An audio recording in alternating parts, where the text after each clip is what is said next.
हाय आदेश। आज की इस वीडियो में बात करते हैं नीलिट कोर्सेज के बारे में। तो अगर आपके माइंड में भी कोई कन्फ्यूजन है कोर्सेज के बारे में, for example O level diploma course क्या होता है, ट्रिपल सी का डिप्लोमा कोर्स क्या होता है, ए लेवल का कोर्स क्या होता है, कहाँ से करें, कैसे करें, क्या इसका सिलेबस है, क्या इसका पैटर्न है, कब एग्ज़ाम होते हैं, कहाँ से हमें फॉर्म भरने होते हैं, कुछ भी है आपके दिमाग में डाउट तो इस पूरे वीडियो को ज़रूर देखें।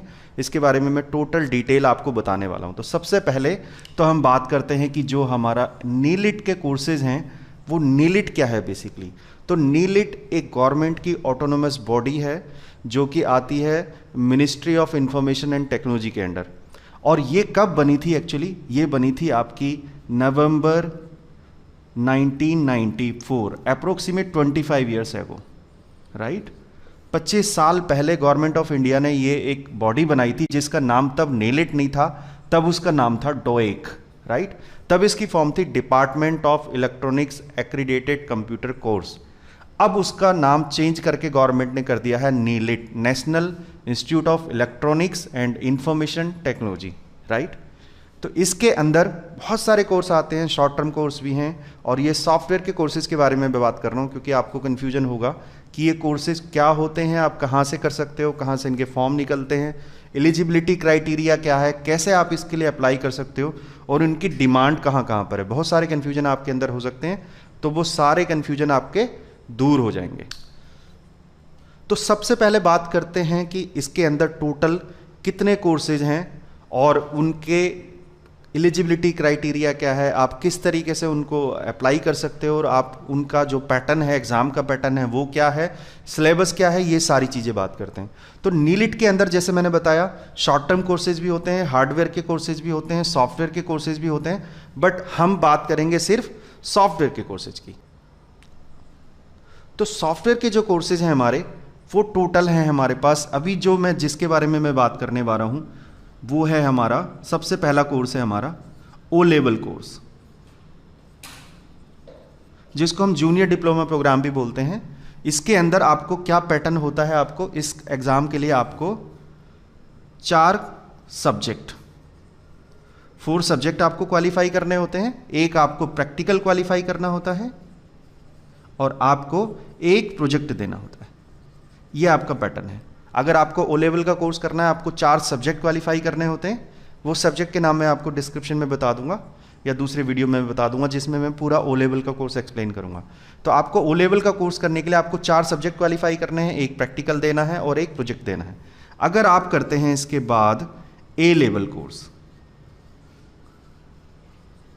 तो आप क्या कर सकते हो, ए लेवल के अंदर क्या करना होता है, अगर आप ओ लेवल से क्वालिफाई करके जाते हो तो आपको ओ लेवल वाले कोर्स के जो सब्जेक्ट है वो आपको क्वालिफाई नहीं करने होते, आपको एडिशनल सब्जेक्ट क्वालिफाई करने होते हैं। अगर आप ए लेवल नहीं, ओ लेवल आपने क्वालिफाई नहीं किया, आप डायरेक्टली ए लेवल में जाते हो तो आपको 10 सब्जेक्ट पहले क्वालिफाई करने होते हैं।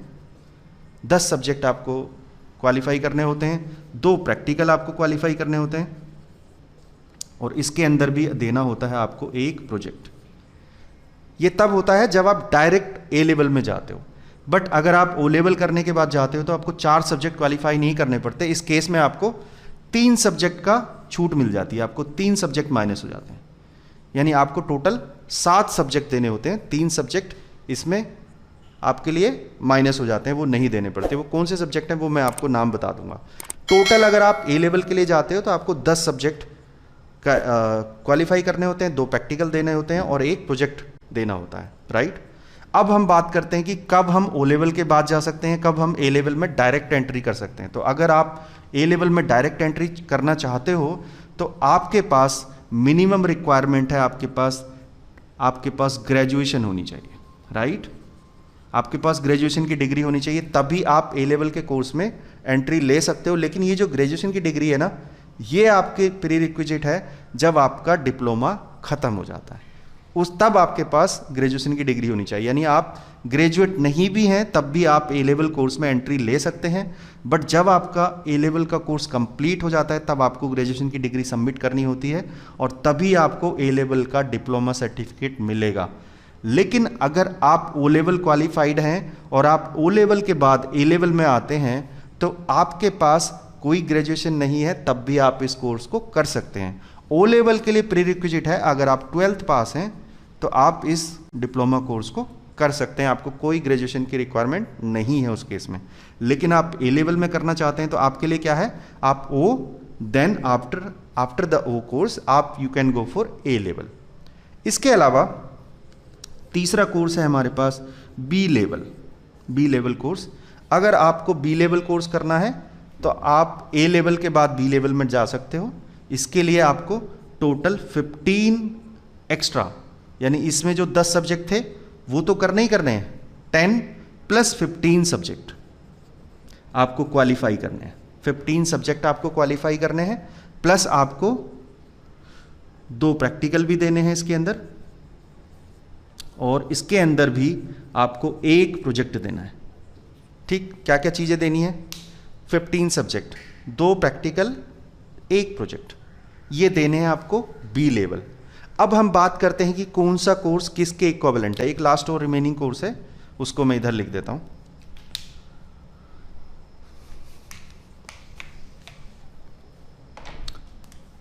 फोर्थ कोर्स है हमारा सी लेवल। ठीक, इसके अंदर हमें टोटल 18 एग्जाम देने होते हैं। टोटल 18 सब्जेक्ट होते हैं आपके, राइट।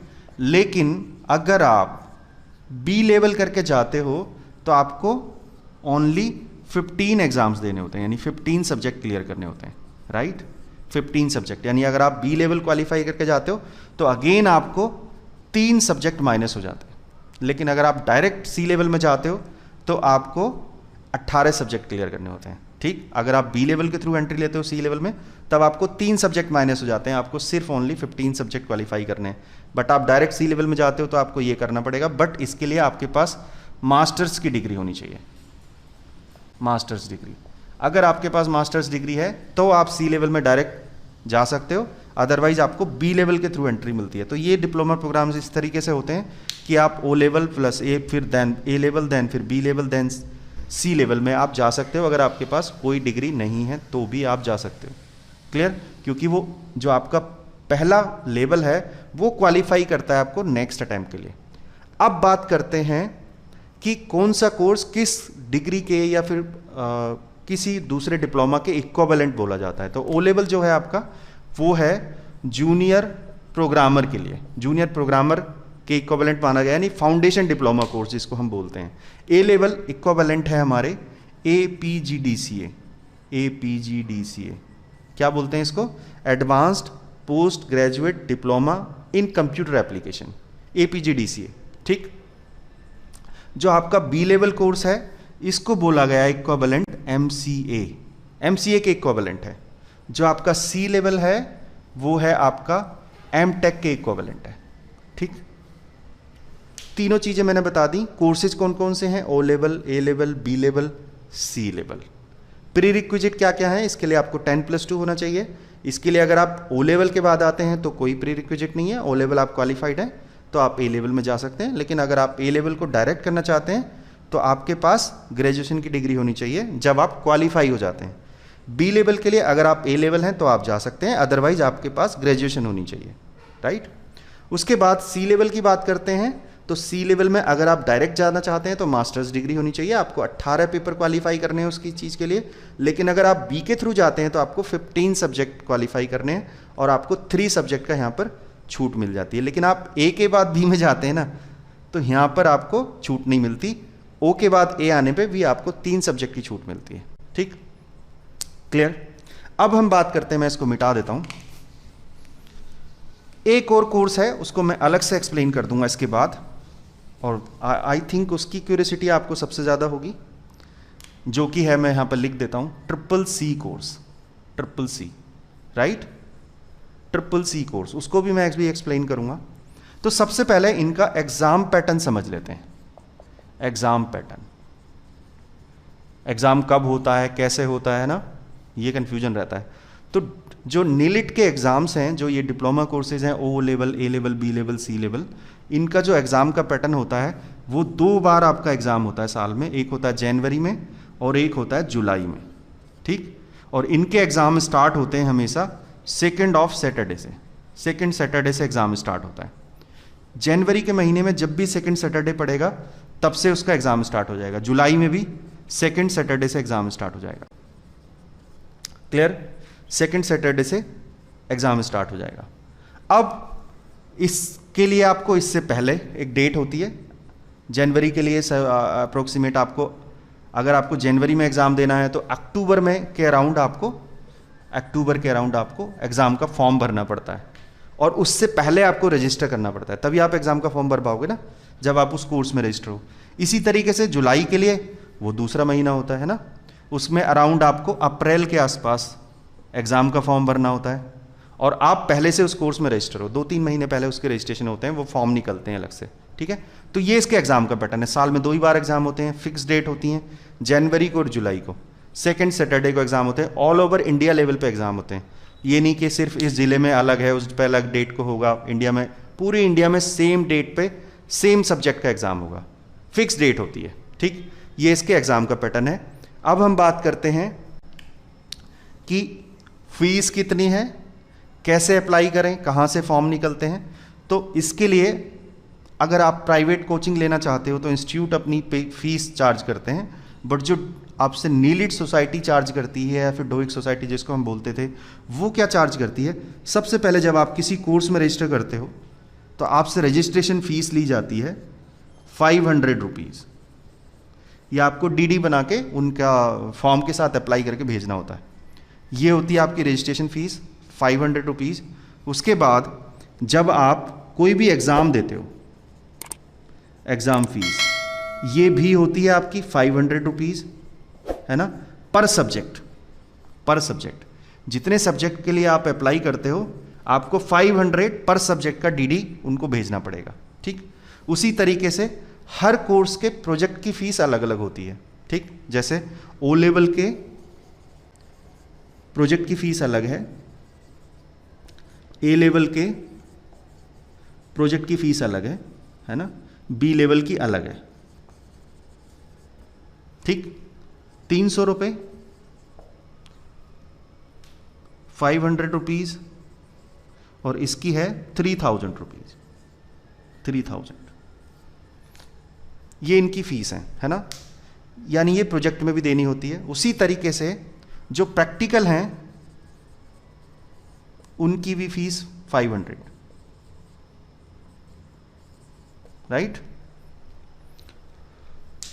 अब हम बात करते हैं, ये एग्ज़ाम की फ़ीस है। आपको रजिस्ट्रेशन अगर करना है तो 500 रुपीज़ पे करना है, वंस टाइम रजिस्ट्रेशन होता है, और अराउंड आपका 5 ईयर्स के लिए रजिस्ट्रेशन अप्लाइड होता है, यानी 5 साल तक आप एग्ज़ाम दे सकते हो। अब कैसे डिफरेंट हैं ये कोर्सेज अलग डिग्री कोर्सेज के? आप नॉर्मल बीसीए की डिग्री करते हो, कुछ करते हो, उससे ये कैसे अलग हैं ये मैं बता देता हूँ। तो अभी हमने एग्ज़ाम पैटर्न की बात की, और किस तरीके से आपको फ़ीस पे करनी है, किस किस स्टेप पे, वो मैंने एक्सप्लेन किया। रजिस्ट्रेशन फ़ीस कितनी है हर लेवल पे। अब हम बात करते हैं कि ये डिफरेंट कैसे हैं, है ना, किस तरीके से different from other courses. Okay, सबसे पहले बता देता हूं, पहला डिफरेंस ये है कि सबसे पहले तो ये डिप्लोमा कोर्सेज हैं, डिप्लोमा कोर्सेज, है ना कि डिग्री। अगेन बता देता हूं, अगर आपने बी लेवल भी कर लिया तो आपने डिप्लोमा किया, आपने डिग्री नहीं की। आप उस जगह पर अप्लाई कर पाओगे जहां पर डिप्लोमा चलता है, जहां पर डिग्री की डिमांड है वहां पर आप अप्लाई नहीं कर पाओगे। क्लियर? तो these are the diploma courses but not the degree courses. दूसरा डिफरेंस ये है कि इसके अंदर आपको टोटल एग्जाम क्लियर करना होता है अपनी ड्यूरेशन के अंदर। जितने दिन के अंदर आप रजिस्टर हुए हो उतने दिन के अंदर करना होता है। अगर आपने एक सब्जेक्ट क्वालिफाई कर लिया और आपको टोटल करने थे 4, तो आपको 3 और करने हैं। ठीक, अगले अटेम्प्ट तक अब आपको एक दोबारा से नहीं करना। कई जगह होता है ना कि आप पहले सेमेस्टर में थे, आप क्लियर ही नहीं हुए, तो आपको पूरा सेमेस्टर दोबारा देना। कई सारे कोर्सेज में होता है, बीए वगैरह इस तरीके का पैटर्न चलता है, बट इसमें ऐसा नहीं होता। अगर आपने एक सब्जेक्ट क्लियर कर लिया, एक ही चल जाएगा। आपने फिर अगली बार में एक कर लिया, एक हो जाएगा। यानी आपने टोटल 4 अटेम्प्ट में जाके 4 पेपर क्लियर करे, कोई दिक्कत नहीं है, आपको डिप्लोमा मिल जाएगा। ये इसका पैटर्न है। तो यानी आपके जो हैं एग्ज़ाम वो क्यूमुलेटिव चलेंगे, एक एग्ज़ाम क्लियर हुआ, दूसरा क्लियर हुआ, तीसरा क्लियर हुआ, चौथा क्लियर हुआ, जब सारे क्लियर हो गए आपको डिप्लोमा मिल जाएगा। उतनी ड्यूरेशन के अंदर आपको वो क्लियर करना है सर्टिफिकेट, आपको वो कोर्स क्लियर करना है। अगर आप उस ड्यूरेशन के अंदर भी क्लियर नहीं कर पाए फिर क्या होगा? सपोज 5 साल का टाइम मिला था, उतने में भी नहीं हुआ वो लेवल क्लियर, आप क्या करोगे? तो आपको एक मर्सी चांस मिलता है, आप फिर से अपने रजिस्ट्रेशन को 5 साल एक्सटेंड कर सकते हो। ठीक है, ये तब होता है, तब इसकी बहुत ज़रूरत पड़ती है जब आप हायर लेवल का कोर्स करते हो, बी लेवल। 15 सब्जेक्ट वैसे ही हैं और 2 प्रैक्टिकल हैं, 1 प्रोजेक्ट है। और कई बार क्या होता है, लोग वर्किंग हो जाते हैं तो फिर उतना फोकस नहीं कर पाते पढ़ाई पे, छूट जाता है बीच में। कई बार 1-2 साल अटैम्प्ट नहीं कर पाते just because of lot of reasons are there, तो उनको कई बार एक्सटेंड करना पड़ जाता है, तो फिर 5 साल का चांस मिलता है। अब आपको वो फाइनल चांस होता है, उसके अंदर ही वो आपको एग्ज़ाम क्लियर करना है। क्लियर हो गया? तो ये इसका पैटर्न था। सब्जेक्ट किस तरीके से होते हैं, ये डिफरेंसेस थे कि आपको टोटल सब्जेक्ट क्लियर करने हैं इन टोटल रजिस्टर्ड टाइम। ठीक, टोटल सब्जेक्ट क्लियर करने हैं और टोटल रजिस्ट्रेशन टाइम में, और आपका वो टाइम एक बार एक्सटेंड हो जाता है। अब बात करते हैं कि सबसे पहले 3rd नंबर पर आता है कि दूसरे जो कोर्सेज होते हैं वो गवर्नमेंट एफिलिएटेड प्रोग्राम्स होते हैं, गवर्नमेंट रिकॉग्नाइज करती है, बट ये खुद गवर्नमेंट की बॉडी है, गवर्नमेंट की खुद की बॉडी है, तो गवर्नमेंट को इस पे फोकस करती है वो। इसीलिए गवर्नमेंट ने अब इनको कोर्सेज को प्रमोट करने के लिए, इन कोर्सेज को प्रमोट करने के लिए गवर्नमेंट ने क्या किया है, गवर्नमेंट की जितनी जॉब्स हैं उसमें कई जगह कोर्सेज को कंपलसरी कर दिया है। अगर आप देखोगे तो गवर्नमेंट जॉब्स निकलती हैं अब कई सारे फील्ड्स के अंदर, उन्होंने इन्हीं कोर्सेज को कंपलसरी कर दिया। यानी अगर आपके पास बीटेक की भी डिग्री है ना, तो you can not apply for that course, for that post, but if you have the qualified of these diploma courses you can apply. Clear?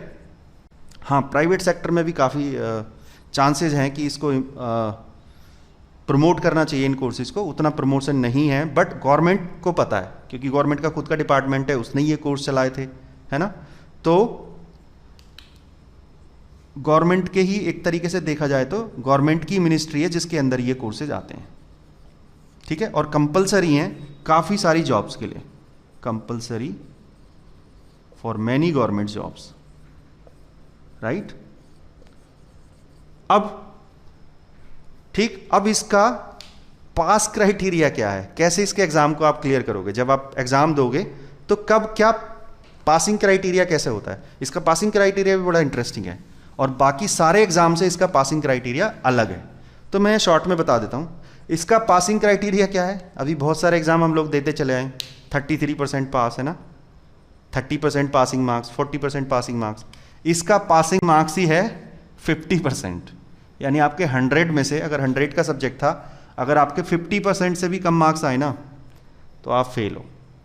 ठीक, तो मिनिमम परसेंटेज क्राइटेरिया जो आपको है, जो आपको पास होने के लिए चाहिए, वो है 50। उसके बाद इसके जो आपका जो पास होने के बाद सर्टिफिकेट आता है या फिर ग्रेड सिस्टम आता है या फिर जो मार्कशीट आती है जिसको हम मार्कशीट बोलते थे, वो इसमें मार्क्स नहीं आते, इसके अंदर आती है ग्रेड सीट। तो वो ग्रेड का क्या फॉर्मूला है वो मैं आपको बता देता हूँ। 50 से लेके 54, 50 से लेके 54 तक आपको मिलती है डी ग्रेड।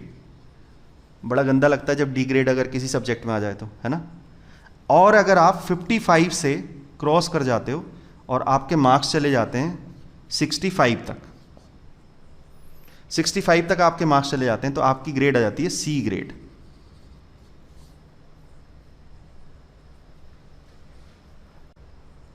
फिफ्टी 55 से 65 आप चले जाते हो तो आपकी आ जाती है सी ग्रेड। 64 तक, सॉरी 64, 65 पे तो बी ग्रेड बन जाती है और वो जाती है कहाँ तक, 74 तक।